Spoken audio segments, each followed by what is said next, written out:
נפלאות, ירושה מדורות, עד דוד מלכנו, מורנו חיים ויטל, צדיק ומקופל, מפי ירי נתגדל, מראשי משפחתנו, מאור עיניים כי טוב ישוע.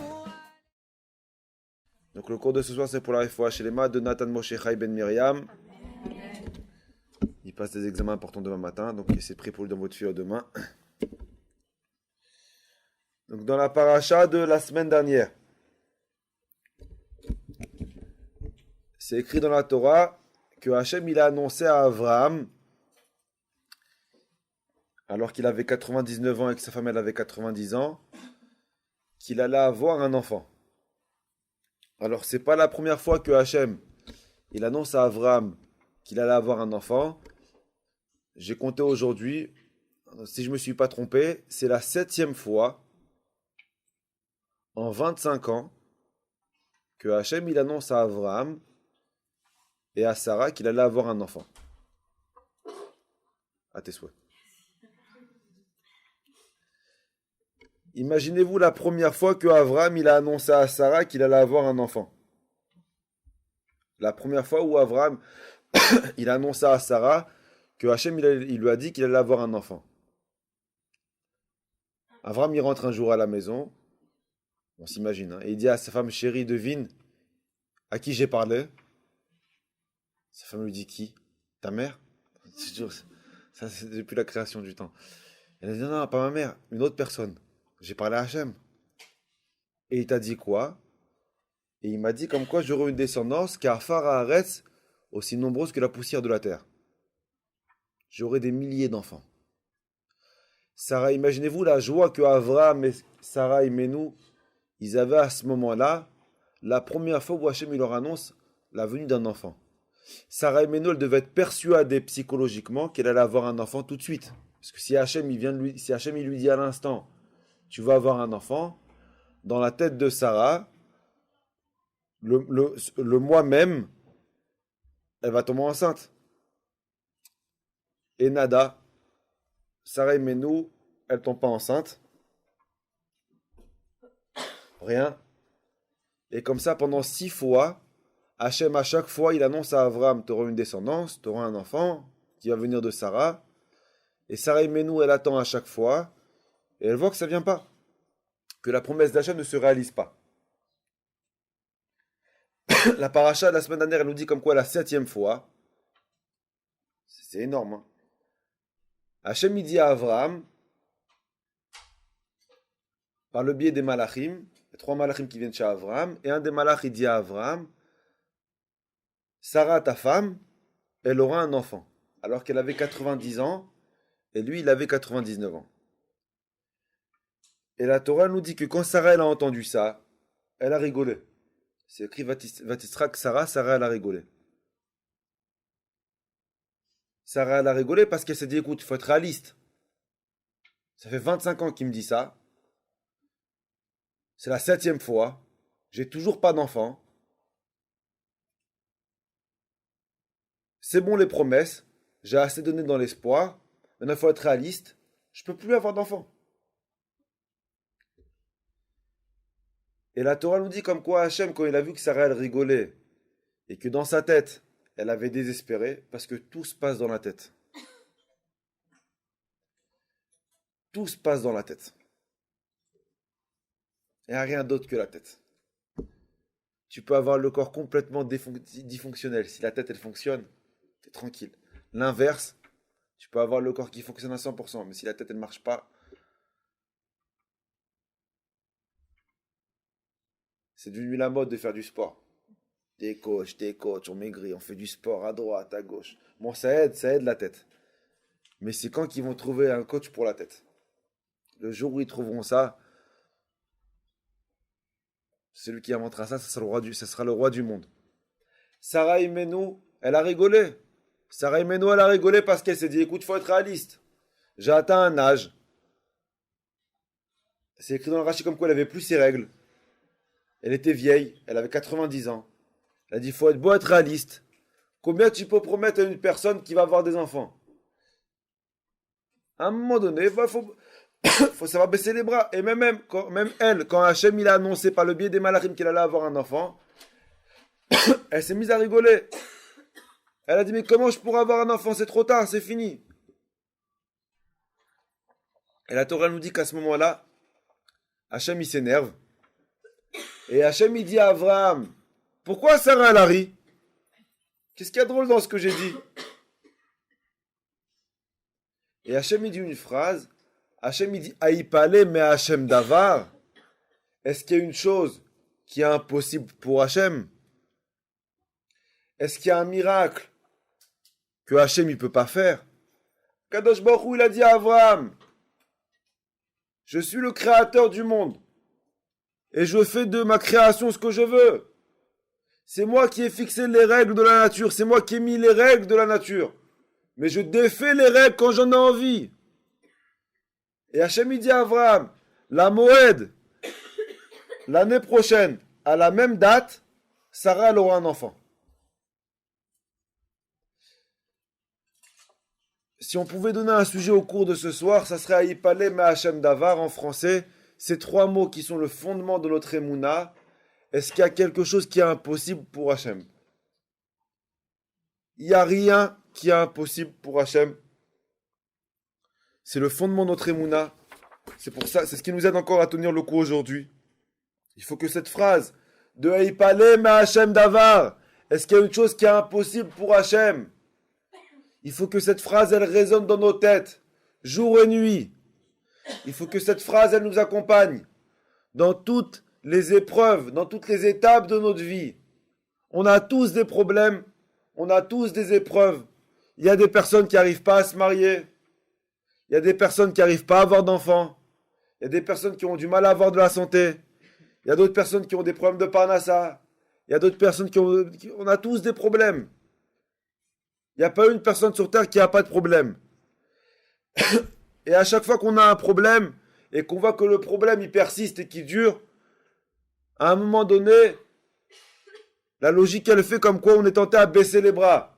On est tenté à baisser les bras en se disant de toute façon c'est fini pour moi, j'y arrive pas, il n'y a plus de solution. Chaque fois que je vais dans un cours, on me dit écoute, le Rav il est en train de nous chauffer, ça va aller, mais tu vois à un moment donné ça va pas. Combien de temps on peut me dire ça va aller?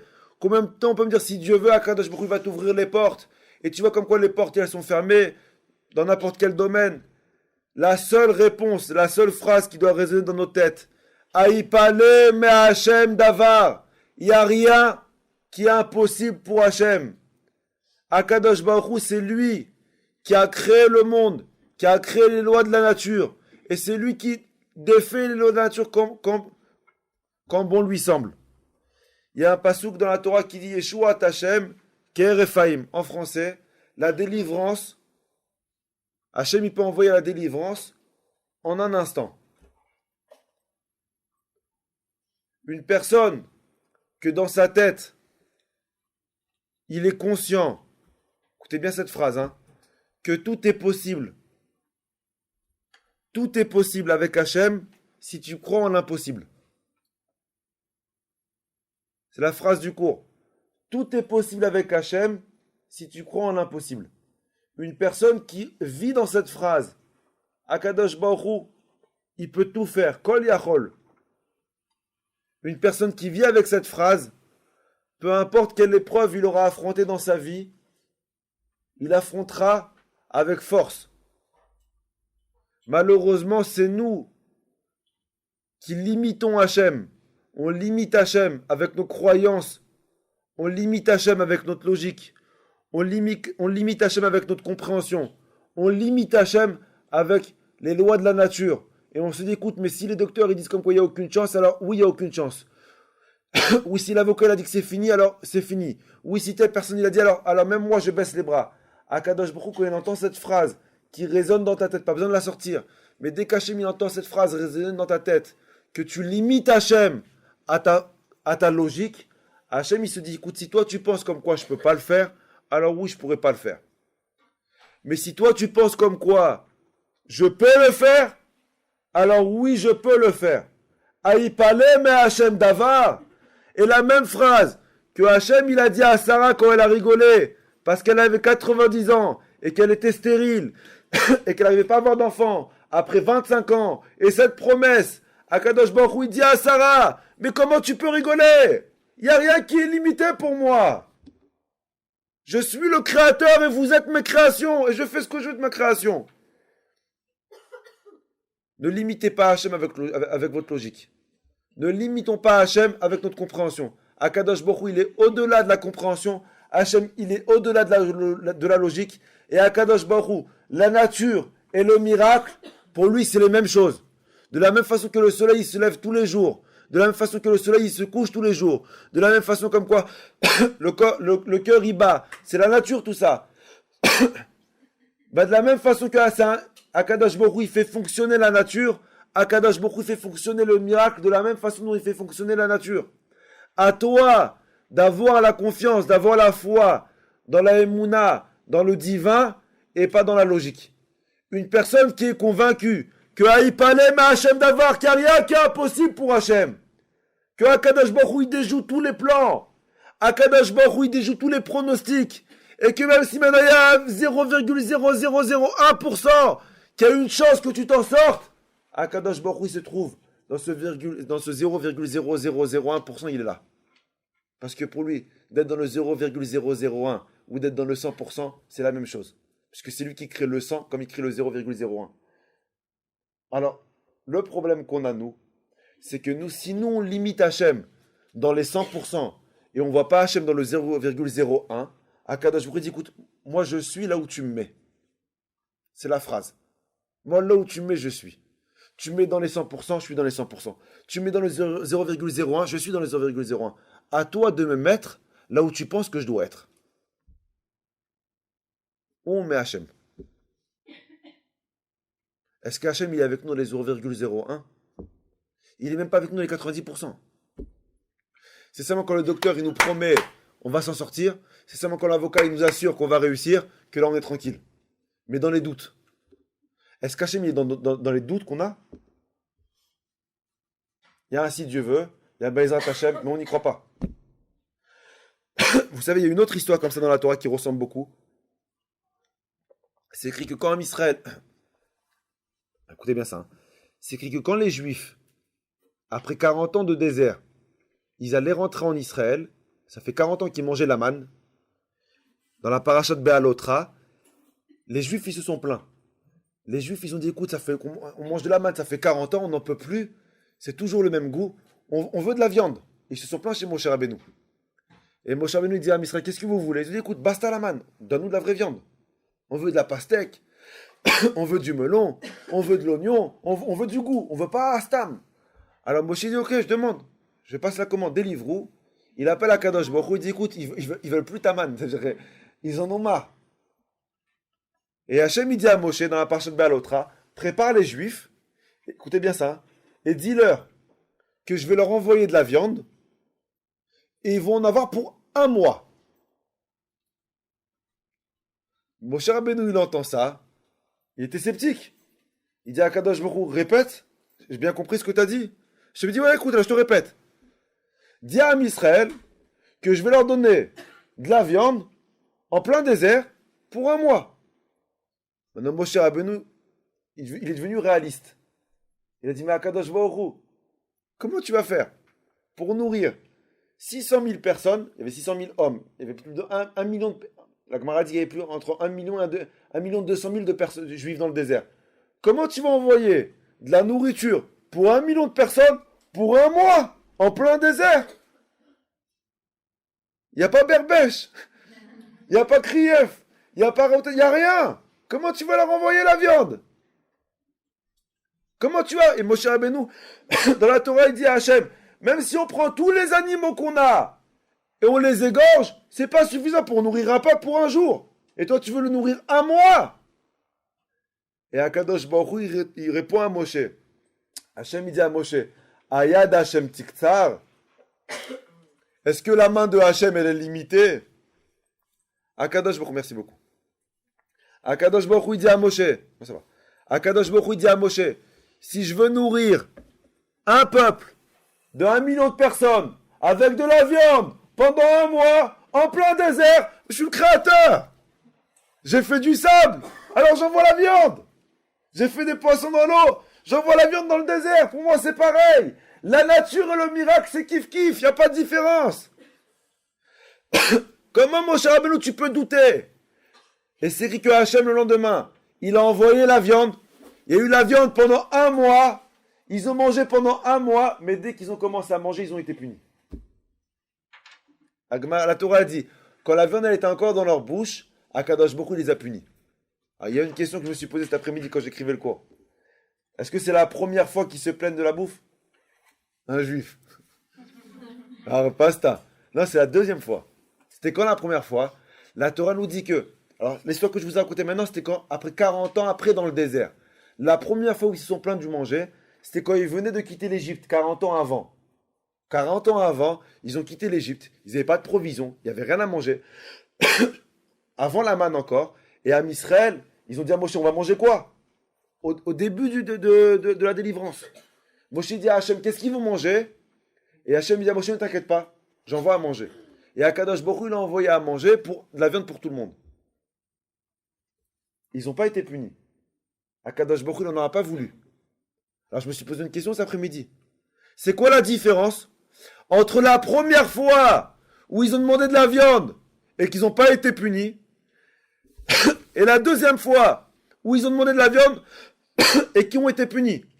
Soit ils ont un manque d'émouna et dans les deux cas ils doivent être punis, soit ils n'ont pas de manque d'émouna parce qu'il faut demander à Hachem et dans les deux cas ils ne sont pas punis. Mais la demande c'est la même. Si la demande c'est la même, pourquoi un coup il punit et un coup il punit pas? Vous savez c'est quoi la différence? Vous savez pourquoi la première fois Hachem il les a pas punis et la deuxième fois Hachem il les a punis? Parce que la première fois où Moshe Rabbeinu il a demandé à Hachem de nourrir les Juifs, il n'a pas demandé à Hachem comment il allait les nourrir. Il a seulement demandé à Hachem nourris-les. Moshe il a dit ils ont faim, nourris-les, il a envoyé la nourriture. La deuxième fois, il n'a pas seulement demandé à Hachem de les nourrir. La deuxième fois, il y a une phrase qu'il a dit en trop. Mais comment tu vas faire? Akadosh Baruch Hu, il s'est énervé. Parce qu'Hachem, il a dit à Moshe, tu veux m'aider à trouver une solution, comment donner à nourrir à mon peuple? Mais je sais comment je dois faire. C'est souvent dans notre vie. Quand on a un problème, on veut essayer d'aider Hachem à trouver une solution à notre problème. Il n'a pas besoin de ton aide. Il sait ce qu'il doit faire, il connaît son job. Laisse-le faire son job. Le problème, c'est pas de demander à Hachem. Écoutez bien ça, parce que c'est l'introduction du cours. Le problème, c'est pas de demander à Hachem. On a le droit et on a le devoir de demander. Le problème, c'est comment tu demandes. Tu demandes de l'aide ou tu veux savoir comment l'aider? Arrête de tousser. Non, je rigole. Je t'embête. Je tousse moi aussi. Je tousse moi aussi. Si tu demandes de l'aide à... Je rigole, je reste une blague. Si tu demandes de l'aide à Hachem, Akadosh Baruch Hu est là pour t'aider. Mais si tu demandes comment Hachem il va faire, Akadosh Baruch Hu n'a pas besoin de ton aide pour savoir comment il doit gérer ta vie. Et c'est pour ça que la Torah elle te dit, la première fois que les Juifs ils ont demandé à manger, Akadosh Baruch Hu il s'est pas énervé, parce que Moshe il s'est seulement contenté de demander à Hachem de les aider. La deuxième fois, Hachem il s'est énervé. Parce qu'il ne s'est pas contenté de demander à Hachem de les aider. Il a voulu donner un conseil à Hachem. Mais comment tu vas faire? Comment tu vas t'en sortir? Akadosh Baruch Hu, il a besoin de ton aide pour savoir comment il doit s'en sortir. C'est les questions qui bloquent tout. Alors maintenant, je commence mon cours. Tout ça, c'était l'introduction du cours. Je fais un beau cours ce soir.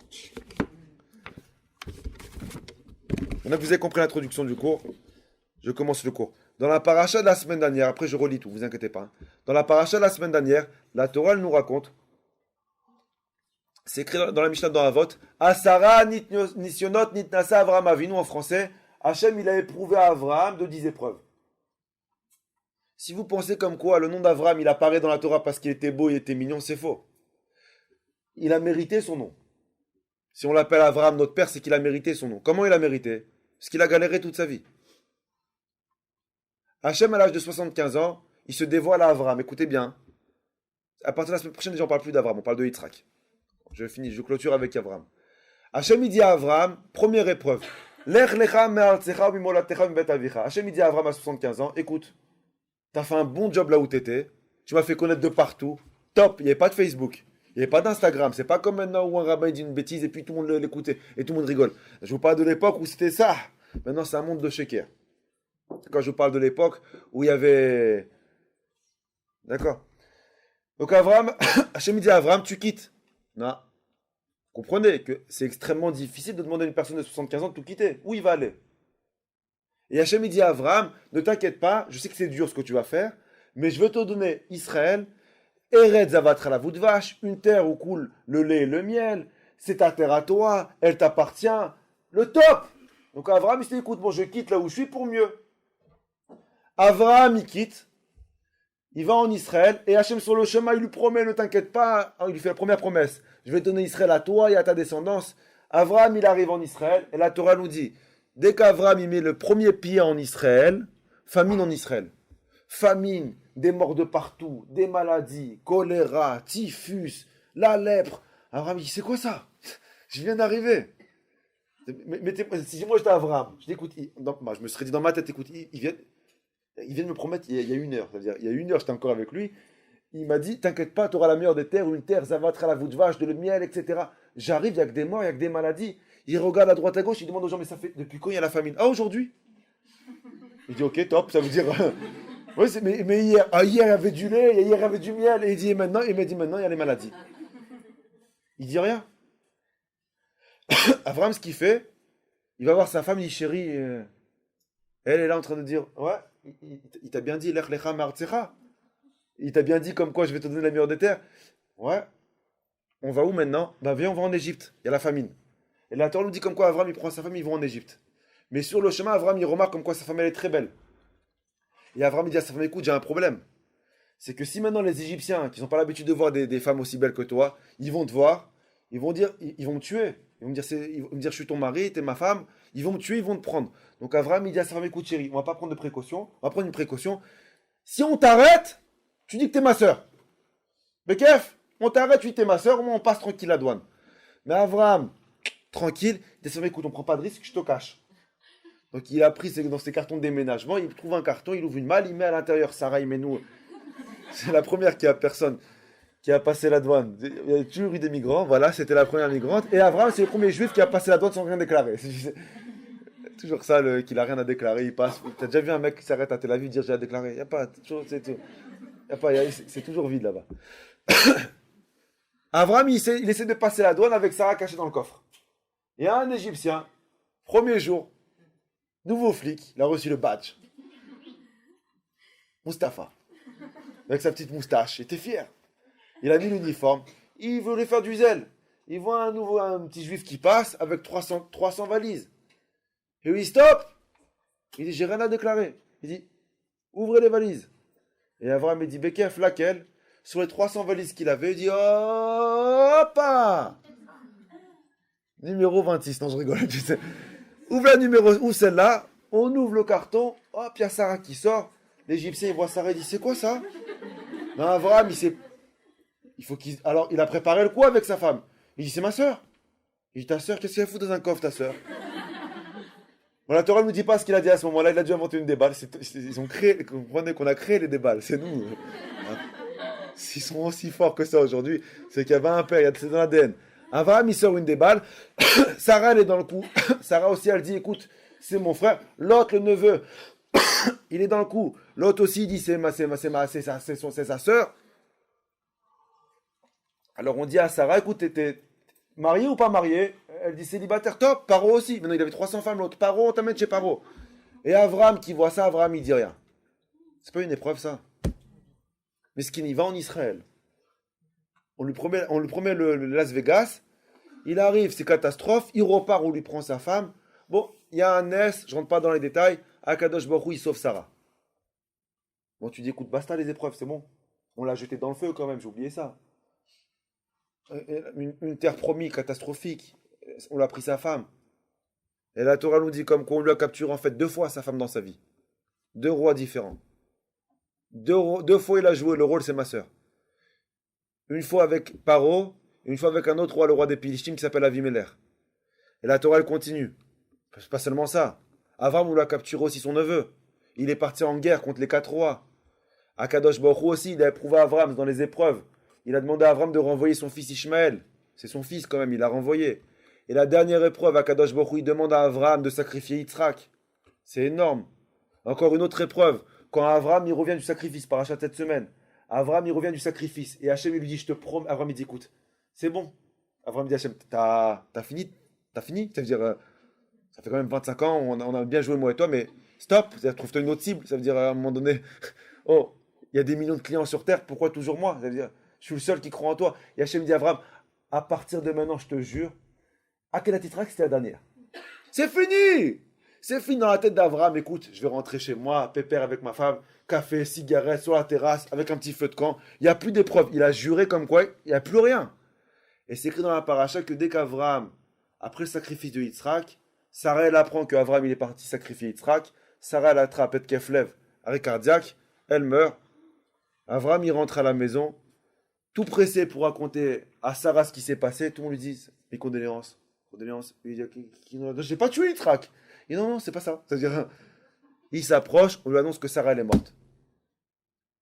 Et c'est même pas comptabilisé comme une épreuve, ça. Vous savez, c'est quoi la grandeur de Avram?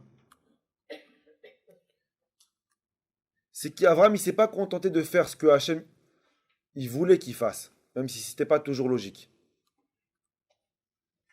La grandeur d'Avram, c'est qu'il a toujours tout fait sans jamais se poser de questions. Il n'a jamais demandé pourquoi. Vous savez, dans la vie, tout le monde se pose des questions. La vie, elle est faite de questions. C'est une vie de questions. En haut, c'est un monde de réponses. En bas, c'est un monde de questions. Prendre n'importe quel exemple. Quelqu'un qui n'arrive pas à se marier, il ne comprend pas pourquoi. Quelqu'un qui n'arrive pas à avoir d'enfants, il ne comprend pas pourquoi. Quelqu'un qui a des problèmes de santé, il ne comprend pas pourquoi. Quelqu'un qui a des problèmes de parnassa, la vie, elle est faite de questions. On ne comprend pas pourquoi il nous arrive tous ces problèmes, alors qu'on aime Hachem sans limite. Alors qu'on fait des efforts pour lui jour et nuit. Et la question, elle est logique de se poser. Mais pourquoi avec tout l'amour que je lui porte, pourquoi avec tous les efforts que je fournis, pourquoi j'ai pas ce que je veux? Pourquoi les portes, elles s'ouvrent pas? Pourquoi les portes, elles sont bloquées? La force d'Avram, c'est que peu importe quelle porte dans sa vie elle était bloquée, il n'a jamais demandé pourquoi elle est bloquée. Écoutez bien ce que je vous dis. Hachem, il a fait exprès d'envoyer 10 épreuves à Avram. Et dans les 10 épreuves que je vous ai racontées maintenant, il a englobé toutes les questions qu'une personne pouvait se poser. Quel problème tu peux avoir dans ta vie? De santé? Bekef, Avram aussi, il a eu un problème de santé. C'est écrit qu'il a fait la Mila à l'âge de 100 ans. Est-ce qu'Avram, il a posé une question? La Torah, elle écrit tout. La Torah, elle aurait dit... Non. Quel problème tu peux avoir? Des problèmes de Parnassa? Bekef, Avram, avant toi, il a eu un problème de Parnassa. À l'âge de 75 ans, Akadosh Baruch Hu, il a demandé à Avram de tout quitter. C'est énorme. Est-ce qu'Avram, il a demandé pourquoi? Et comment je vais me nourrir? Et comment je vais faire? Quel problème tu peux avoir? Tu n'arrives pas à te marier? 2 fois, on a capturé la femme de Avram dans sa vie. Il était marié, le pauvre, on l'a enlevé sa femme. Quel problème tu peux avoir que Avram, il n'a pas eu? Tu n'arrives pas à avoir d'enfant? Bekef, Avram aussi. Et Hachem, il a fait exprès que Avram, dans la vie d'Avram, il ait toutes les épreuves, tous les problèmes que tu puisses avoir. Pour qu'Hachem, un jour, il puisse te dire, mais c'est quoi la différence entre toi et ton grand-père? Pourquoi ton grand-père, il a eu pas un problème, il a eu tous les problèmes de la salle. Parce que dans cette salle, on a tous un problème. Avram, il les a eu tous réunis dans un seul personnage. Pourquoi Avram, il n'a jamais demandé pourquoi? Pourquoi Avram, il n'a jamais posé de questions? Pourquoi Avram, malgré les questions qu'il avait, il a accepté ce que je lui envoyais? Le fait de demander pourquoi, ça casse toutes les preuves qu'Hachem il t'envoie. Sarah Imenu, elle a rigolé, mais c'est normal qu'elle rigole, elle a 90 ans, comment elle peut avoir un enfant? Mais soyez réalistes, les amis! Il n'y a pas de réaliste avec Hachem. Pourquoi elle a rigolé? Pourquoi tu te poses des questions? Pourquoi tu ne me fais pas confiance? Alors que Abraham, sa émouna, elle était parfaite. Ça, c'était Abraham. D'accord? Parachat de la semaine dernière. Parachat de cette semaine. La Torah nous dit que Abraham, il a été éprouvé de 10 épreuves. On les a expliquées maintenant. Et la Torah nous dit comme quoi, Abraham, quand il est revenu de la Akedat Yitzhak, je vous ai raconté l'histoire, Sarah elle est nifteret, Sarah elle est morte. Et la Torah nous dit dans la paracha de cette semaine, Vayu chaye Sarah, écoutez très très bien ce que je vous dis maintenant, le cours il commence. Vayu chaye Sarah, et voici la vie de Sarah, elle a vécu 127 ans, et la Torah elle finit, Shene chaye Sarah, voici la vie de Sarah. 2 fois. Elle commence par voici la vie de Sarah, et le passage qui finit, voici la vie de Sarah, elle a vécu 127 ans, voici la vie de Sarah. Alors Rashi pose une question. Et Rashi, mais je ne comprends pas. Pourquoi la Torah dit une deuxième fois chez Nechaye Sarah? Voici la vie de Sarah. Tu l'as déjà dit au départ. Tu te répètes. C'est 3 mots en trop. Pourquoi la Torah a besoin de répéter? Voici la vie de Sarah, alors que la Torah l'a déjà dit au départ de la phrase. Et Rashi répond sur place. Rashi dit non. On t'a écrit, écoutez bien ça, hein, on a écrit une deuxième fois la vie de Sarah pour te dire qu'elle a eu une très belle vie. C'est la réponse de Rashi.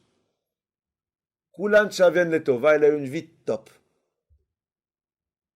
Oh, Mechila, moi je suis quelqu'un de bête. Mais quand tu lis le Rashi, et tu connais la vie de Sarah, il y a une question qui te saute à la tête. Tu dis, écoute, on parle de la même copine là? Attends, Mechila, on parle bien de Sarah Imenu.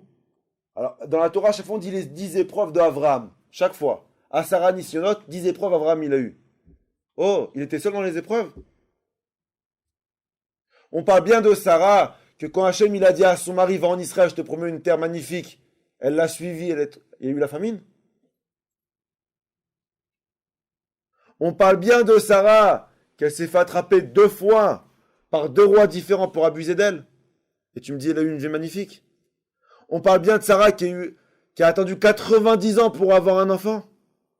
Et tu me dis qu'elle a eu une vie magnifique.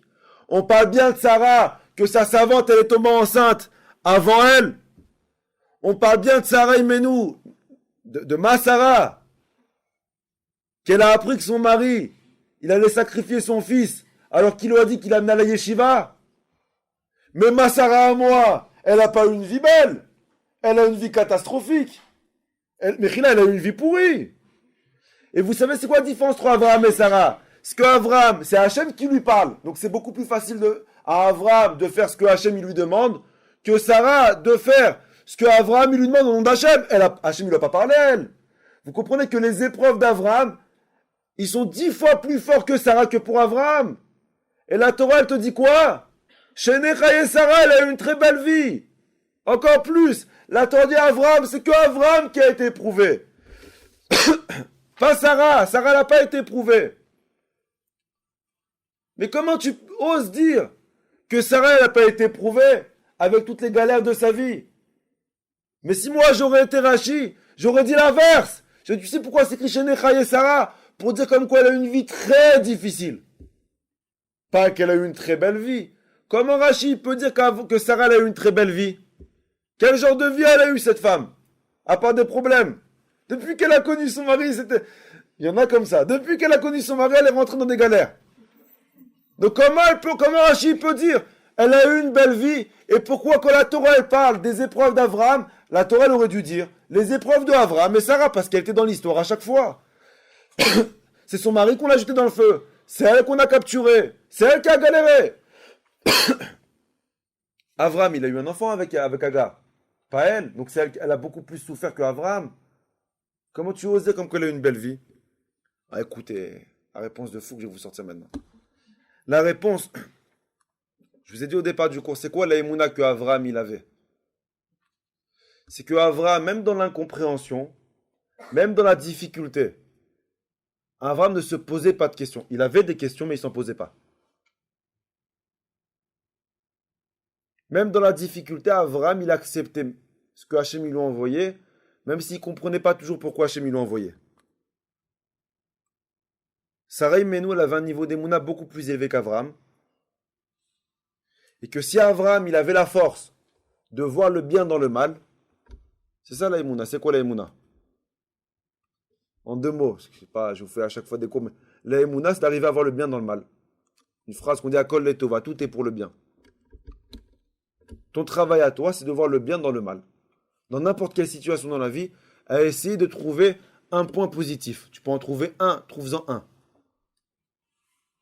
Dans la difficulté, d'en trouver un point positif. Abraham, il avait cette force que dans toutes les épreuves que Hachem il a envoyées dans sa vie, qu'on lui a capturé sa femme, qu'on lui a capturé son neveu, qu'on lui a capturé sa femme une deuxième fois, avec la famine en Israël, avec tous les problèmes qu'Abraham il a eu, Abraham il arrivait dans l'incompréhension, dans l'obscurité la plus totale, il arrivait à avoir une lueur de lumière, il arrivait à voir le bien dans le mal. Ça c'est Abraham. Viens la Torah te dire, Sarah Imenu elle avait un niveau encore beaucoup plus élevé qu'Abraham. C'est que Sarah Imenu, elle n'arrivait pas à voir le bien dans le mal parce qu'elle ne voyait pas le mal. Sarah Imenu, elle a atteint un niveau d'émouna tellement élevé qu'elle ne voyait pas le mal dans le bien, elle voyait que le bien dans le bien. Dans n'importe quelle situation qu'Hachem il a placée dans sa vie, Sarah, elle avait la force de voir que du bien.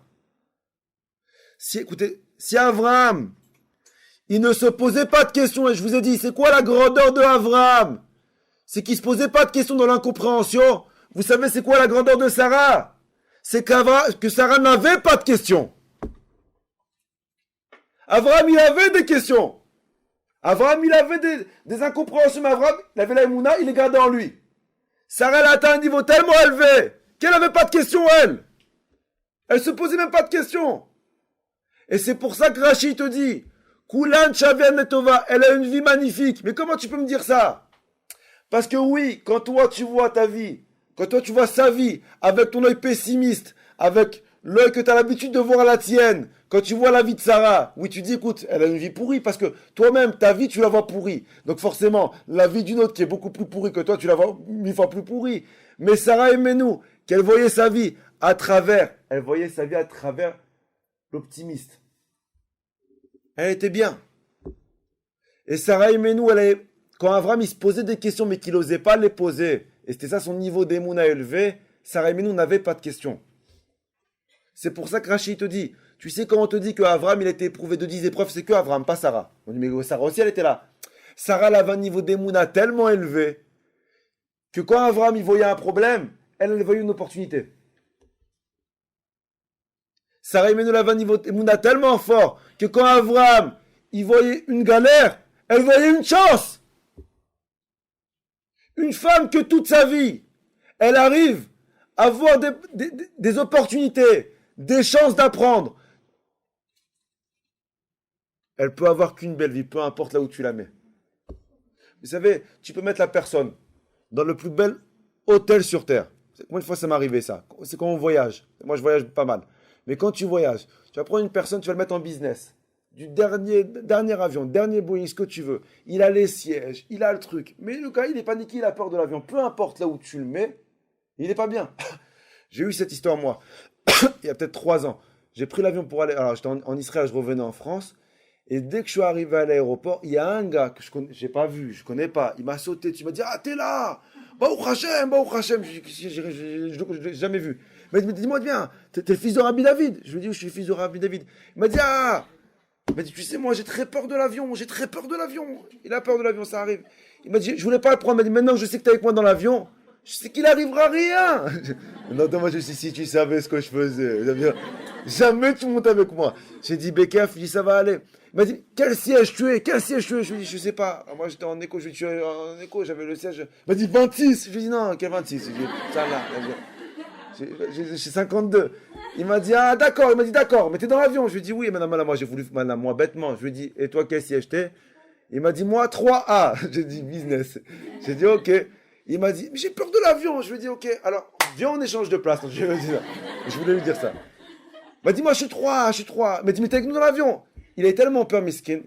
Ben, moi, je me rappellerai toujours. Il s'est retourné. Il a dit, Rabota, il risque rien dans l'avion, il risque rien. Tout le monde se retourne. Il y a le fils de Rabbi David avec nous. Maintenant,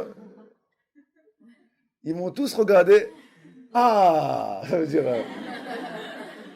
Moi, j'étais oui, c'est moi. Ça veut dire. Je rentre dans l'avion, tout le monde se lève de moi. Rave. Bon, lui était devant, moi, j'étais derrière. PMET, 5 heures de vol. toutes les 10 minutes. Chut, et voici, je suis là. Et puis, il marchait. Il n'est pas resté à sa place, peut-être 10 minutes d'affilée. Il marche. Il dit, ça va, tu vas bien, tu as vu quelque chose? Oui, peut-être un grand siège. Tu peux faire quelque chose? Il m'a dit, ça va, tu vas bien?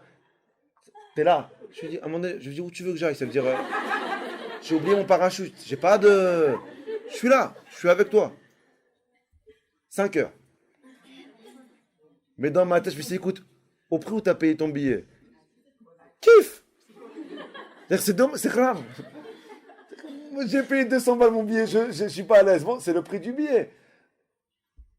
Mais à 2000 € le billet. Profite. Il a paniqué. 5 heures de vol. Après, un bâton d'Exomil, 2 verres de whisky, il a commencé à dormir. Le dernier quart d'heure, on arrivait. Alors à la fin, je me suis dit, bon, il va venir me voir et tout. Rien, il s'est sauvé. Quand il n'y a pas de problème, plus personne ne me connaît. C'est comme ça la vie. Et vous savez ce que j'ai appris d'ici? Tu peux être dans le meilleur endroit au monde. Avec les personnes que tu aimes. Dans la meilleure sviva, dans le meilleur entourage. Si dans la tête ça va pas, si dans la cabeza ça va pas, peu importe où tu le mets. Tu peux le mettre devant l'avion. Tu peux le mettre avec le pilote, il sera pas bien. Mais quelqu'un qui est bien dedans, tu peux le mettre à la fin de l'avion. Tout serré. Si là ça va, alors tout va. Sarah Imenu, elle avait un niveau d'émouna tellement élevé que quand Abraham, il avait des questions, mais qu'il les posait pas parce qu'il avait une émouna, Sarah n'avait pas de questions. Parce que sa émouna, elle était plus forte que ses questions. Et c'est pour ça que quand Sarah Imenu, elle a rigolé, Hachem, il a dit à Sarah, Abraham, mais pourquoi elle rigole? Mais là, vous savez que Abraham, dans la parashat Lech Lecha, la Torah nous dit que Hachem, il a dit à Abraham, je ne sais pas si vous connaissez ça, c'est écrit alors je vous lis dans les mots, dans la parashat Lech Lecha Yud Zayin, c'est écrit que Hachem, il a dit à Abraham, je ne sais pas la 5e ou la 6e fois, tu auras un enfant, et c'est écrit les mêmes mots, Vaïpol Abraham, que Abraham, il est tombé, Vaïtzachek, et il a rigolé. Et Abraham, il a dit, Allez ben me'ashana, Yulad, est-ce qu'un homme de 100 ans, il peut avoir un enfant? Mais tu vois que Abraham, il rigole sur ce que Hachem, il lui dit. Et Hachem, il ne lui relève pas. Hachem, il lui dit pas pourquoi tu as rigolé. Hachem, il dit rien à Abraham. Mais dès que Sarah, elle rigole, Hachem dit, ah, pourquoi elle a rigolé? Mais là, les deux, ils ont rigolé. Non, on ne peut plus rigoler. C'est-à-dire, soit tu punis les deux, soit tu laisses tranquille les deux. Mais pourquoi Abraham, il lui dit rien? Il a rigolé tranquille, il dit rigole, ouais, Hachem, il s'est marié avec lui, oh, c'est rigolo. Mais Hachem, il rigole pas avec, Hachem, il dit rien à Abraham. Mais dès que Sarah, elle rigole, Hachem, il dit, ah, pourquoi elle rigole? Pourquoi elle rigole? Et Abraham, il dit à Sarah, pourquoi tu rigoles? Sarah dit, mais j'ai pas rigolé, toute une histoire. Oh, on rigole pas? Mais si on rigole, Abraham aussi rigole, tu punis personne. Et Rachid donne une réponse, moi je donne une autre réponse. C'est quoi la réponse? Que comme Hachem, il savait que Sarah avait une plus grande niveau d'émouna que Abraham qui rigole. Bon, c'est ça émouna. Lui, son job à lui, c'est pas de poser de questions. C'est qu'il comprend pas, mais il pose pas de questions. Sarah Imenu, elle comprenait toujours. Alors pourquoi elle rigole? Hachem, il a été plus dur avec Sarah qu'avec Abraham. Parce qu'au niveau de Emouna que Sarah, elle l'a eu, elle n'aurait pas dû rigoler. Parce que si Hachem, il a dit à Sarah, si dans tous les problèmes que je t'ai envoyés dans ta vie, t'as jamais vu un problème, mais t'arrives à avoir une opportunité, comment tu peux rigoler maintenant? T'as pas confiance en moi? Aïpalé ma Hachem Davar. Il n'y a rien qui est impossible pour Hachem. Le mot improbable, le mot impossible, c'est dans ton dictionnaire, pas dans le sien. C'est pas lui. Il est limité. Il est limité par le temps. Il est limité par l'argent. Il est limité par les idées. Il est limité par... Il n'y a rien qui le limite. Il est au-delà de tout. Il est au-delà de la compréhension. Il est au-delà de la logique. Il est au-delà des forces. Il est au-delà de tout. Pourquoi? Parce que c'est lui qui a tout créé. Comme Hachem, il a dit à Moshe Rabbeinu, Ayad Hachem Tiktsar. Est-ce que la main d'Hachem, est-ce que la main d'Hachem, elle est courte? Est-ce que moi, je ne suis pas capable de nourrir un peuple entier dans le désert? Mais moi, Hachem, je peux tout faire. On a posé une question au départ. Mais pourtant, 2 fois dans l'histoire, ils ont demandé à manger. Pourquoi une fois, il s'énerve et une fois, il est puni? Et une autre fois, il leur fait rien, il leur donne à manger. Parce qu'écoutez bien, ce qui dérange Hachem, c'est pas tes manques dans ta vie. C'est comment tu lui exposes tes manques. On a tous des manques. Il y en a un qui va être puni parce qu'il a demandé quelque chose, et un qui n'aura rien. Et pourtant, on a demandé les deux la même chose. Ah, pourquoi lui tu lui fais et moi tu me fais? Pourquoi Abraham il n'est pas puni et Sarah elle est punie? Pourquoi les Juifs ici ils sont punis et pas là-bas? Parce que la question c'est pas ce que tu demandes. Comment tu demandes? Comment tu demandes? Comment tu vas prononcer la phrase qui sort de ta bouche? Comment tu vas créer l'idée que tu as dans la tête? C'est ce qui va bloquer la bracha ou pas? Il y a un rave qui s'appelle le Noam Elimelech. Il dit comme ça. C'est Rabbi Elimelech de Lizin. C'est un très très grand sadique. Je vous conseille d'avoir son livre à la maison. Le livre s'appelle Noam Elimelech. C'est une grande ségoula d'avoir à la maison. Le rave il dit qu'une personne qui se pose des questions sur comment Hachem il dirige le monde, écoutez bien, c'est le meilleur moyen, ou c'est le seul moyen que le Rav dit, de bloquer toute l'abondance de descendre sur terre. Une personne qui dit comment Hachem il va faire, et c'est pas possible, il se bloque à lui-même toute la bracha. C'est écrit ça par rapport à la Shemitah. C'est qu'il y a une halakha dans la Torah, que pendant 6 années, on doit travailler la terre, et la 7e année, on doit la laisser en jachère. Et c'est écrit dans la Torah. Et si un homme il pose une question, et qui demande, mais qu'est-ce qu'on va manger la 7e année? Alors Hachem dit, Vetsi vitiet birkati, et je vais ordonner la bracha qui va venir. Le nom Elimer, il pose une question, il dit, mais pourquoi Hachem dit, Vetsi viti, je vais ordonner la bracha? Et le Rav il répond, il dit, étant donné que tu as posé une question, tu as bloqué l'abondance qui doit venir à toi, qui t'est prévue depuis la création du monde. Bon, maintenant, comme tu as respecté, d'un côté, tu as respecté la Shemitah, donc Hachem doit t'envoyer la bracha, mais d'un côté, tu t'es posé une question. Alors Hachem, qu'est-ce qu'il est obligé de faire, le Rav dit? Il est obligé de recréer que pour toi, à nouveau, un nouveau tuyau pour t'envoyer l'abondance. Mais regardez toute la galère qu'on lui fait parce qu'on se pose une question. Du moment où tu dis le pourquoi ou le comment il va faire, mais c'est pas possible. Du moment où tu limites Hachem à ta croyance, tu limites Hachem à ta logique, tu limites Hachem à ta compréhension, tu te bloques toutes les portes de la bracha. Je vais finir avec une phrase. Avant l'acte, avant l'action, c'est dans tes mains. Après l'action, c'est dans ses mains. Avant de faire quelque chose, fais, prie, regrette, ce que tu veux. Dès que c'est fait, c'est fait. Dans n'importe quel domaine, il n'y a pas de regret dans la vie. Dans le judaïsme, il n'y a pas de regret. Parce qu'avant, c'est toi, après, c'est lui. Avant, décide. Avant, fais. Avant, bouge. Avant, débrouille-toi. Dès que c'est fait, c'est lui qui gère. Et du moment où une personne, elle est là, en train de se demander, maintenant même si c'est quelque chose qui n'est pas probable, comprenez que Sarah elle avait 90 ans. La Gemara elle dit comme quoi Sarah n'avait pas de matrice. Elle n'est pas seulement stérile, elle n'avait pas de matrice. Donc c'est pas possible qu'elle puisse avoir un enfant. Donc entre moi et toi, c'est normal qu'elle rigole. C'est comme si demain, moi je vais demain dans une maison de retraite, je vais voir une vieille, je lui dis, hé Bacha ben Zachar, hein. J'ai la émouna, parce que Bechem plutôt un enfant cette année. Mais ils vont m'interner. Maman, ils vont me dire, oh, sois réaliste. Elle a 90 piges. Bon, ça c'est dans la logique humaine. Je le ferai pas parce que moi-même, je limite ma émouna à ma logique. Mais une personne que sa émouna, elle est plus forte que sa logique. Une personne que sa foi, elle dépasse sa compréhension. Alors Akadosh Baruch Hu lui ouvre toutes les portes à lui. Ne bloque pas ta bracha avec tes questions. Ne bloque pas ta bracha avec tes questions. Vous savez combien Akadosh Baruch Hu, il nous bloque parce qu'on est toujours là en train de se demander pourquoi, comment, mais Avraham Avinu, sa force, il ne s'est pas posé de questions. Sarah est encore plus forte. Elle n'avait pas de questions. Imaginez-vous le niveau des Mouna qu'elle avait. Elle avait un niveau de proximité avec Hachem tellement proche. C'est comme un père et un fils. Je rentre le soir à la maison. Je dis à mon fils, on va dire il a 8 ans, il comprend un petit peu. Va au lit. Bon, il n'est pas d'accord, mais il va aller. Il ne va pas demander pourquoi. Il va aller. Même dans l'incompréhension, il va faire ce que je lui demande.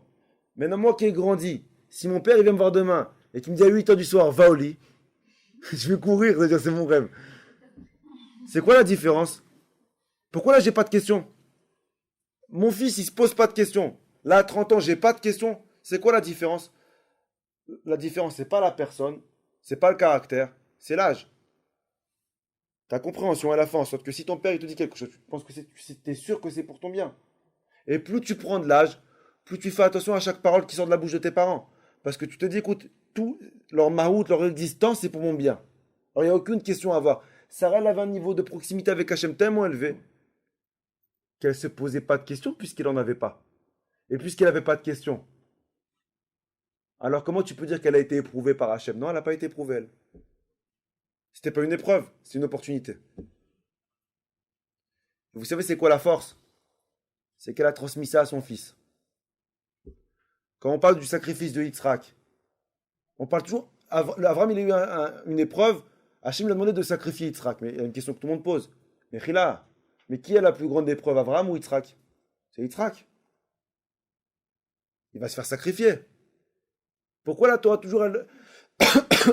toujours la Torah quand elle parle de la Kedat Yitzhak, elle te raconte l'histoire sous l'angle d'Avram et pas de Yitzhak. On te dit pas Yitzhak il était éprouvé dans la Kedah, il avait 37 ans la Kedah. C'était pas un gosse. Yitzhak il aurait pu refuser à son père. Mais à chaque fois on te dit Hachem souviens-toi de ce que Avram il a fait. Pourquoi on dit pas Hachem souviens-toi de ce que Yitzhak il a fait? Parce qu'étant donné que Yitzhak il a été élevé avec sa mère qui avait un niveau de proximité avec Hachem tellement élevé que non seulement qu'elle se posait pas de questions mais qu'elle n'en avait pas, elle a transmis ça dans l'ADN à son fils. Son fils Yitzhak, il se posait pas de questions puisqu'il n'en avait pas. Et s'il n'a pas de questions, bah, c'est pas une épreuve pour lui. C'est pour ça que l'épreuve elle va que à Avram, pas Yitzhak. Vous allez bâtir, si Dieu veut les filles, la future. Comprenez? La future descendance de Ham Israël. Et quand je la vois, cette future descendance, ça fait un petit peu peur. Je vous cache pas, ça fait 12 ans que je fais cours un petit peu de partout, mais quand je vois les monuments qu'on va avoir dans 10 ans, c'est-à-dire que je me dis, je vais faire cours de quoi et à qui? Ça veut dire, je pèse mes mots, je vois un petit peu plus ou moins à qui je vais avoir, parce que je sonde le futur public. Mais quand c'est-à-dire que je me dis, c'est comme Avram, il n'y a pas de fin. Il a beau me promettre, t'inquiète pas, ta vie elle va être cool. Mais je vois ce qui est en train de... ce qui va se passer. Je donne pas de nom, je dis pas où. J'étais dimanche à un Talmud Torah. Je dis pas où, d'accord? Ils m'ont dit, viens faire un cours à Talmud Torah. Maintenant, moi, j'ai Talmud Torah, c'était des gosses. Mais ils m'ont dit, écoute, tu vas kiffer, etc. Je donne pas de nom, je dis pas où. En France. Bon, moi, je suis pas quelqu'un de truc, c'était des gosses. J'ai préparé un cours pour les... Maintenant, va trouver un gosse. Tu vas pas parler sur le Mazal, ils ont 10 ans. Et encore, les filles Blainara à cet âge-là, elles sont tellement tordues que tu pourras aller pour le Mazal tranquille. Je vous dis la vérité, je pense que ça serait pas trop. Ça serait pas trop. Vous savez combien de fois j'ai eu des filles dans ma vie de 15 BM? Des filles qui viennent pleurer à la fin. Bon, maintenant, ça se fait moi ici parce que je l'ai taillé pendant le cours. Non, jamais je donne le nom. Mais après, ils ont honte de poser leurs questions. Mais combien de fois j'ai vu de filles de 14 ans, 15 ans qui, brave, il faut que je te parle. Alors maintenant, moi, je reçois. Bon, je viens à la yeshiva, Elle pleure. Maintenant, dès que je rentre dans le bureau, moi, je fais, qu'est-ce que j'ai fait? Ça veut dire que ça pleure. Alors, dans ta tête, tu dis, écoute, son père, il est... Maintenant, moi, je suis quelqu'un qui va... Je tombe dans les hôpitaux, d'accord? Donc, je vois les vrais problèmes de la vie. Je vous dis... Je vois les vrais problèmes de la vie. Quand tu as une mère qui voit son fils malade, quand tu as un père qui voit sa femme partir, je vois les vrais problèmes. Et là, je la vois pleurer dans ma tête. Je me dis, écoute, son père, il est mal. Son fils, non, peut-être elle a 10 ans, mais... Et encore, tu sais... Moi, dans ma tête, il n'y a plus de limite. Ça veut dire la Emouna, elle a plus de limite. La Emouna a plus de limite. La réalité, elle a plus de limite. Je la vois pleurer. Combien de fois ça? Mais pourquoi tu pleures? Je suis là en train de... Je touche. Je passe un verre d'eau. Prends, elle boit. Maintenant, moi, j'ai pas... T'es mignonne, tu pleures, mais ça, à un moment donné... Je dis, ça va? Oui. Mais qu'est-ce qui se passe? Il m'a quitté. J'ai envie de... Si, je pouvais mettre des claques. Je ne le fais pas parce que c'est péché de toucher une fille. Mais si je pouvais le faire, mais mettre des claques à tous ceux qui méritent des claques. Mais tu ne penses pas qu'il y a des personnes qui ont vraiment des problèmes et laisse-leur le mérite à eux de pleurer, pas à toi. Ça, je vous parle des gamines de 15 ans pour vous faire rigoler. Mais les problèmes qu'on a de moi à 20 ans, ou à 30 ans, ou à 40 ans, des fois, tu entends les problèmes des gens. Tu dis, mais tu rigoles? Alors oui, pour toi, c'est un problème. Parce que tu t'es créé un monde dans ta tête. C'est quoi? C'est dans la tête, hein? Mais dans la réalité, il y en a qui ont des vrais problèmes. C'est eux qui doivent pleurer, mais pas toi. Est-ce que tu penses que tu as assez de problèmes pour pleurer dans ta vie? Viens avec moi à l'hôpital un jour. Viens, on fait un tour, moi et toi, à l'hôpital. Viens, juif ou non juif, on va se promener, moi et toi, à l'hôpital. Viens. Je vais te montrer Robert Debré, 4e étage, 5e étage. Viens avec moi un jour. Et je te donne les noms des hôpitaux là où il faut aller. 1 heure. Sors de là-bas et raconte-moi ton problème. Tu auras même honte de parler. Je parle de mes problèmes à moi, pourtant j'ai des problèmes. Hein. Mais parce que quand tu vois la misère dans laquelle les gens y sont, mais à côté de là où... on est à Las Vegas. On est bien. Alors pour revenir, je suis parti faire cours le dimanche. Alors avant que j'arrive, il y avait peut-être 50, ça fait 50 gosses, c'était beau à voir. Ils chantaient une chanson. Alors attends, c'est laquelle? C'est que je l'ai dit, attends, je vais pas vous mentir, je suis pas là ce matin. C'est mes copines.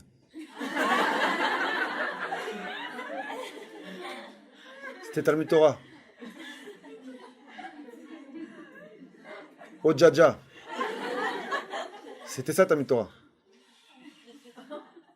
Et les rabbiniotes, les morottes, elles étaient tout en pantalon en train de dire Djadja. Et 50 gosses qui répètent après eux. Alors vous savez que je suis quelqu'un de cool, moi je suis parti voir le directeur, il m'a dit ah t'as vu 50, je lui ai dit je chante quoi? Ça veut dire j'ai pas préparé, c'est que je trouve moi, vas-y ce que tu veux, je chante. On n'est plus à ça près. Ils m'ont pas laissé parler 2 minutes. Mais tu m'étonnes. C'est la future c'est les futurs. Mais c'est pas Talmud Torah le problème. C'est les parents. On leur apprend quoi, nos gosses? On va leur laisser... Mais maître, réfléchissez, alors, vous êtes des enfants, on va leur laisser quoi? Le stress. Alors ça, le stress, on va le transmettre. Ah, le stress, on va le transmettre. Blainard, hein. Je vous parle de mes enfants. Hein. Ils auront un beau souvenir de moi. Hein. Tout le stress, ils l'ont. Dès qu'il y a une coupure d'électricité à la maison, les 3 gosses, tout le monde hurle. C'est pas la mère, hein, le problème.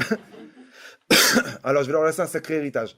Comme mon père, il m'a laissé la Emouna à mon héritage, j'allume des bougies quand t'as un problème.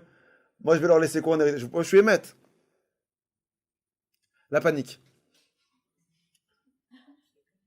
On stresse. Un problème, on baisse les bras. On fait la tête. Ça va pas comme ça, ça va pas comme on veut dans la vie. Hop, faites la tête. On n'a pas le droit d'avoir des problèmes. Et nous aussi, on a une vie, nous aussi, hop. On est les rois de la victimisation. Et on est en train de transmettre à nos enfants en héritage l'acteur, je vous ai dit, hein, des pros de la victimisation. C'est devenu des pros. C'est pas moi, c'est lui, c'est pas moi, c'est elle, c'est pas moi, c'est lui, mais c'est lui qui m'a dit, etc. C'est la faute du prof. Et nous, c'est quoi l'erreur? Comme nous-mêmes, on est des victimes. On les encourage à faire carrière de victime. C'est ça. Mais on leur laisse quoi? À part le stress, la panique, les angoisses, on a peur de tout. On a peur des maladies. On a peur de... Mais maître, à la différence de Abraham, c'est que quand Abraham, fur et à mesure qu'il avait essayé dans sa vie, les épreuves, elles devenaient de plus en plus difficiles, mais qu'il les gérait, ou que sa femme, elle les gérait encore mieux que lui. Nous, plus on avance dans la vie, moins on gère, et notre femme encore pire. Maman, ce qui va se passer, on est en train de faire grandir la future génération des dépressifs. Des stressés. Combien de fois j'ai entendu mon fils, quand il avait, je me rappelle toujours, 6 ans, il vient me voir un jour, il me dit, je vais pas à l'école aujourd'hui. Non, il a 6 ans, je lui dis, mais pourquoi tu vas pas à l'école aujourd'hui? Il me dit, trop stressé. Mais j'ai une boule au ventre. Je fais ta quoi? Je lui dis, allez, va, tu m'attends. Non, mais il me dit, mais j'ai une boule au ventre. Mais d'où il a sorti cette boule? D'où il la connaît? D'où il sait même qu'elle existe encore à la... Parce que c'est au papa! C'est au papa qu'on fait une erreur, qu'on ramène les problèmes de l'extérieur à la maison. Et quand on revient à la maison, on revient avec nos têtes, nos problèmes, et on est là à la maison et on veut les éduquer. Mais t'as pas la tête, mais tu peux pas les éduquer. Ou même quand tu veux les éduquer, tu les éduques mal. Parce que ta tête, elle est où? Sarah Imenu, elle avait un niveau d'émouna tellement élevé, comme je vous ai dit au départ, qu'elle ne se posait pas de questions parce qu'elle n'en avait pas. Son fils Yitzhak, il a grandi avec quoi? Mais pareil. Son fils, il ne se posait pas de questions puisqu'il n'en avait pas. Il n'avait pas d'épreuve dans la Hakeda. Tout était normal. Comme tu es, tu transmets. Tu transmets seulement ce que tu as. Pas ce que tu penses avoir et pas ce que tu veux avoir. Donc si maintenant, on ne se renforce pas dans la Emouna, si maintenant on n'est pas convaincu que Akadosh Baruch Hu il palait mais Hachem Davar, qu'il n'y a rien qui est impossible pour Hachem, tu ne pourras jamais transmettre cette phrase un jour à ton fils. Et si toi tu paniques pour un degré de problème, sache que ton fils ou ta fille, elle paniquera par beaucoup, beaucoup, beaucoup, beaucoup moins. Parce que les peurs que tu as, les angoisses que tu as, les stress que tu as, tu transmets. Comme la confiance que tu as, comme la émouna que tu as, comme la joie que tu as, tu transmets. Ce que tu as, tu transmets. Mais tu ne peux pas transmettre ce que tu n'as pas. Yitzhak, il est sorti tellement fort, parce qu'il avait une mère aussi forte. Est-ce que vous avez de quoi transmettre à l'heure d'aujourd'hui? Moi, je parle à moi le premier. Est-ce que j'ai de quoi transmettre? Je me remets constamment en question. C'est l'erreur que les parents ils font de ne pas rentrer. Je parle un peu de tout ce soir, mais le mari qui rentre tard chez lui le soir, l'erreur monumentale qu'il est en train de faire. Mais quel rapport il a avec son fils? Quel kécher il a avec son... T'attends quoi de lui? Parce que tu penses que tu joues une demi-heure avec lui par dimanche. Mais comptez le temps qu'on passe sérieusement avec nos enfants, sans téléphone, sans télé, sans tablette, sans rien. On a du mal à avoir des kéchers avec lui. Et vous savez, moi je suis quelqu'un de très, très droit. Je rentre tous les soirs chez moi, à l'heure, pour jouer avec eux, mais c'est moi qui les intéresse pas. C'est-à-dire que je suis là, je n'écoute pas de téléphone, on rentre, on s'occupe de... Je suis en train de voir, ça va? Ouais. Et il joue. Il passe une bonne journée? Ouais. Et il joue. Ben, je pense que de la même façon qu'un père ou une mère, ils ont l'obligation, au moins une demi-heure le soir, minimum, de ranger leur téléphone dans leur poche, on doit ranger les jeux de notre gosse pendant une demi-heure dans leur poche. On passe plus de temps avec eux. Mais après, quand il y aura un... Mais quel lien tu crées avec lui? Quelle confiance? Qu'est-ce que tu bâtis avec lui? Je connais des parents, hein, que leurs gosses, ils ont 20 ans, 22 ans, 23 ans. Niveau relation avec eux, c'est 2 ans. Parce qu'ils ne sont pas présents. Et vous savez, pire encore, c'est quoi? Et ça, je vous le souhaite à personne. Mais on connaît tous des enfants divorcés. Et vous savez, le temps que le père, il va dire 2 jours par semaine, ou je ne sais pas combien avec lui. Mais en 2 jours, il doit rattraper les 2 semaines où il n'était pas présent. Si nous, déjà, qui sommes tous les soirs à la maison, on a du mal à créer un lien avec nos enfants, mais vous savez, commencer pour un divorcé, le temps qu'il faut passer, ou la qualité de temps, pas le temps, la qualité de temps qu'il faut passer avec les gosses pour avoir ne serait-ce qu'un minimum de lien avec eux. Et on est là en train de dire, mais ça va aller, ils vont grandir. Oui, ils vont grandir. Et comment? On est en train de créer la future génération de Ham Israël. Le tout, c'est pas d'avoir des centaines d'enfants, d'en avoir un qui est bon. Sur toute la portée Mechila qu'on va avoir, est-ce qu'on sera capable d'en avoir un qui transmet le message de Avraham et de Sarah?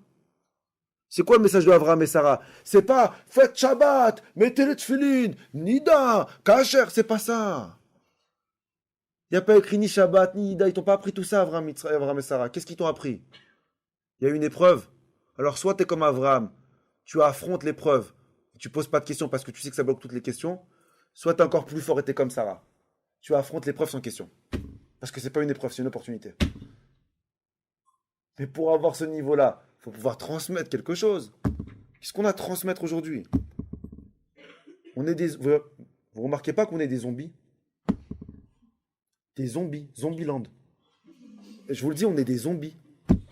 Les gens, on se lève le matin, mais même dans la religion, prière, tfilin, je parle pour moi, prière, alors je me lève, modéani, ensuite, tfila, tfilin, j'étudie, pause, je mange, j'étudie, tfila, pause, je mange, mes gosses, cours, tous les jours comme ça, pareil. Et c'est devenu une habitude qu'il n'y a plus rien qui nous fait vibrer. On est éteint de l'intérieur, on est toujours là. Baruch Hashem, c'est l'expression la plus banale, la plus fausse qui a été créée. Baruch Hashem, ça va aller, si Dieu veut. Mais quoi si Dieu veut? Comment t'es dans ta vie? Est-ce que t'es bien? Est-ce que t'es bien dans ta tête? Est-ce que t'es bien dans ta peau? Est-ce que t'es heureux? Est-ce que t'as accompli? Est-ce que tu te sens bien? Parce que pour transmettre du bien à tes gosses, Yaribadla, il faut que tu sois bien. Mais si toi t'es pas bien, tu veux transmettre quoi? Est-ce que t'es bien? Est-ce que t'es au top? Le Shabbat. Et encore. De temps en temps. Oui, il y a des moments comme ça. Il y a des moments où quand je suis bien, j'aime bien prendre des vidéos. Et là, Plain Nara, tous les moments heureux de notre vie, ils doivent passer photo-vidéo. Hein, pourquoi? Parce qu'on est tellement pessimiste qu'on sait qu'il y en a tellement peu qu'il vaut mieux les prendre vite en photo avant qu'on les oublie. Moi, je suis d'accord, moi, je suis quelqu'un de droit, je vais droit, moi. Tu vois pas que c'est devenu la mode, tout le monde filme tout. Un mariage, plus de personnes qui regardent, tout le monde y filme. Une Brit Mila. Tu vas avoir un invité qui va te filmer pendant une demi-heure toute la Brit Mila. Alors, soit il y a un vrai problème psychologique, il faut appeler la police parce que c'est pas. Tu as déjà vu un fou qui s'est dit tiens, je m'ennuie ce soir, regardons la Brit Mila Mais faut être fou. Pourquoi tu remarques pas n'importe quoi? Tu vas à un concert, tu filmes, tu vas avec tes gosses, tu filmes, tu fais. Rien que ce soir, j'ai peut-être prêt. Moi, je suis quelqu'un de. J'ai pris 20 photos de mes gosses. Souris, fais. À un point que cet après-midi, ce soir, mon fils, il m'a dit mais arrête avec. Il n'en peut plus. Maintenant, moi, je lui ai dit mais t'inquiète pas, quand tu seras gros, tu seras content. Pourquoi? Parce qu'on est tellement pessimiste. On sait qu'aura la vie, elle est faite d'épreuves. Il aura des souvenirs où il était bien, où il avait des jeux, où il rigolait. Mais c'est pas ça la vie. La vie, c'est d'être capable, écoutez bien, de filmer pas les moments heureux. Le jour où tu arriveras à filmer les problèmes de ta vie, et que tu arriveras à sourire et dire, on va s'en sortir. On est au top. Et que dans 2 ans, tu revois la même vidéo, tu dis, ah, tu vois, on a bien rigolé là. Hein, là, tu as réussi ta vie. Mais de faire un film montage que sur les moments heureux de ta vie, c'est pas ta vie. Si on prend maintenant, vous savez, quand tu fais un teaser, si on prend maintenant tous les moments heureux de ta vie, combien de minutes tu vas avoir? Allez, on est gentil. Je te souhaite beaucoup d'heures, mais Tachlit, viens, on résume tout en. La vraie vie, c'est tout. C'est les bonnes nouvelles, comme les mauvaises nouvelles. Le jour où on sera capable de se filmer et être fier de regarder les moments difficiles, là, on aura réussi la nôtre. Et là, on pourra transmettre la future à nos enfants. Mais si on est là pour leur transmettre que notre stress, que notre angoisse, que notre panique, que nos peurs, que nos craintes, et là, Emouna, on est en train de dire, oui, Avram, il a fait. Mais Avram, il a fait. Pourquoi Avram, il fait pas toi? Pourquoi Avram, quand il a eu des problèmes dans sa vie de santé, il s'est jamais posé de questions et toi, toute la journée, tu te poses des questions? Pourquoi Avram, quand il a capturé sa femme, il n'a pas stressé? Il était truc. Non seulement qu'il n'a pas stressé, vous savez quoi la force? Il a pris des cadeaux. C'est quand attend que Avram, les Ishmaélites lui ont donné des cadeaux, il prenait. Je me dis, attention, on vient de te prendre ta femme. Pitié, c'est-à-dire, tu ne prends pas de cadeaux. Il était tellement persuadé que ça allait bien se finir. Écoutez la force. Donne des cadeaux, donne. C'est écrit dans la Torah qu'Avram, ils lui ont donné des cadeaux, des ânes, des animaux, d'argent. Et Avram, quand sa femme l'a capturé, et il prend, mais comment on vient de te prendre. C'est-à-dire que je me dis, si un jour on me prend ma femme, et que le gars dit, bon, je te donne des animaux, hein, tu veux une vache? Je dis, ouais, pourquoi pas, une vache, j'aime bien les vaches. Mais il faut te faire soigner. Et Avram, il prend. Parce qu'il arrive à un niveau d'émouna tellement élevé. Prends, ils vont la libérer. Alors gagne. Mais Sarah Imenu encore à un niveau plus élevé. Ils m'ont pris. Je vais à l'hôtel pendant 2 jours des vacances. Il n'y aura rien. Il ne me touchera pas. Et la Torah dit comme quoi, Paro, il n'a pas touché Sarah, il ne s'est pas approché d'elle. Mais comment elle a fait? Parce qu'une personne qui pense positif, qui voit positif, alors Hachem, il est positif avec lui. Là où tu mets Hachem, comme je vous ai dit au départ du cours, là où tu mets Hachem, il se trouve. Tu mets Hachem dans la positivité, alors il est avec toi dedans. Tu mets Hachem dans la négativité, il est aussi avec toi dedans. Soit tu mets dans les 100%, soit tu mets dans les 0,01. Mais peu importe là où tu le mets, et pas les Hachem d'Ava, il peut faire un miracle et te sauver. Donc Hachem, vous êtes.